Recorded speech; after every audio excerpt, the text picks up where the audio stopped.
In this presentation, we'll get a brief introduction to some of the common number bases used in computing.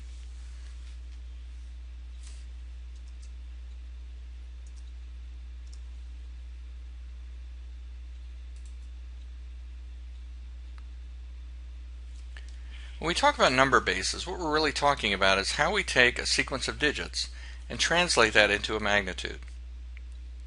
A number base, sometimes called a radix, means that each position represents a power of that base. Powers or exponents start at 0 and increment by 1 going right to left.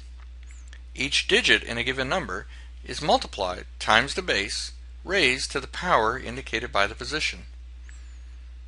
And we actually learned a lot about this in grade school without even knowing it. So let's review some of that. Base 10 is the number system that we all know and love. And somewhere along the way, perhaps back in grade school, your teacher talked about the ones position, the tens position, the hundreds position, the thousands position, and so on. Well, what they're really talking about is how this idea of bases factor into what a number actually means. If we think about this as a 3-digit number, and we start on the right, the 3, to find the value of the real magnitude of that number, we multiply that times the base, 10, raised to the 0th power. Now any number raised to the 0th power is 1, so the value of that digit in that position is 3. The next digit, 2, we multiply times the base raised to the 1st power. Now that gives us 2 times 10, or 20. The third digit, we multiply against the base raised to the 2nd power, and that gives us 100. Now if you look at what's going on here, 10 to the 0th is 1, 10 to the 1st is 10, and 10 squared is 100. The ones position, the tens position, the 100s position. Now if we add these three numbers up, we get our original value, 123. But each digit is in a specific position and has a specific magnitude. All we do is take the digit and multiply it against the base raised to a ever increasing power, beginning at 0 and going right to left, incrementing by 1 for each digit.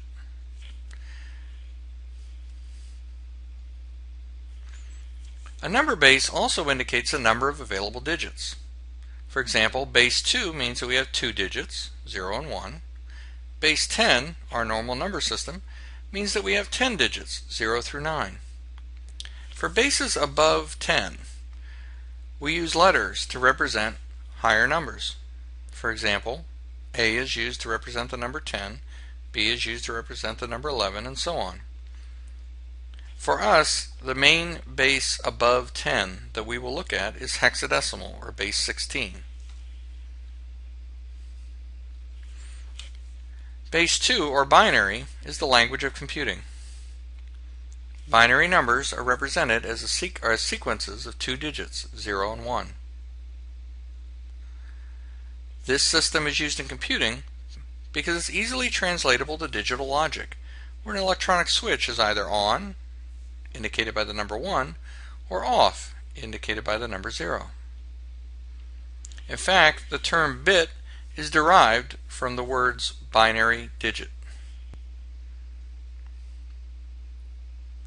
This table here shows you some translations between different units of measure when it comes to things like memory or storage. For example, 8 bits is 1 byte, 1024 bytes is 1 kilobyte, and so on. Notice here that beyond the first measure, all of these measures involve 2 to the 10th, or 1024.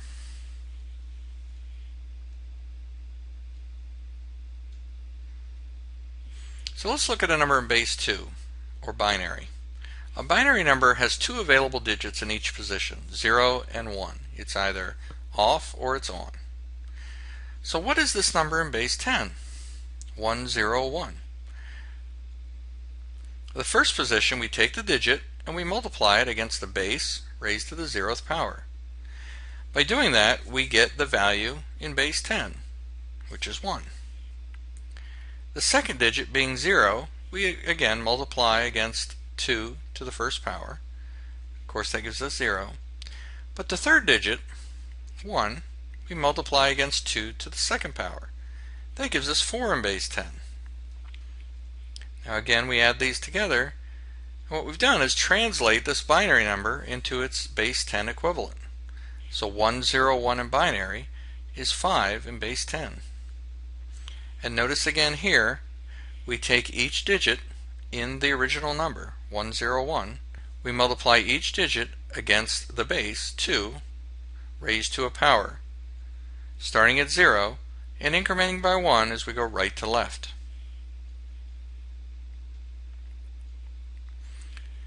Another common base that you hear about in computing is octal, or base 8. And again here, if we start with a base 8 number like 123 in base 8, and we want to convert that to its base 10 equivalent, we employ the same methods. We take the first digit, 3, we multiply it times the base raised to the 0th power. That gives us 3 in base 10. The second digit, 2, we multiply times 8 to the first to give us 16. And the third digit, we multiply times 8 squared, which gives us 64. Adding the three values together gives us 83 in base 10. So 123 in octal, or base 8, is actually the value 83 in base 10. And again, notice we're using the base as our multiplier. Now hexadecimal, or base 16, is slightly different because we're dealing with numbers beyond the 10 digits 0 through 9. But we employ the same basic rules. Here we take each digit and multiply it times the base raised to ever increasing powers. And we add those numbers together and we get 291 in base 10. So 123 in base 16 is actually 291 in base 10. And again here you notice we're multiplying against the base 16. Now what if we use letters? We mentioned earlier that for bases above 10, letters are used to indicate values of 10, 11, 12, and so forth. Well, here's a number in base 16, FFC. If we want to convert that to base 10, we use the same basic rules, but we need to remember what those letters actually mean. C, for example, really means the number 12. We multiply that against the base raised to the 0th power to get our value. F represents the number 15. And again, we multiply that times the base raised to the 1st power. And finally, the last digit, F, meaning 15, times 16 squared. Now adding these three values together gives us 4092 in base 10. So FFC in base 16 is actually 4092 in base 10.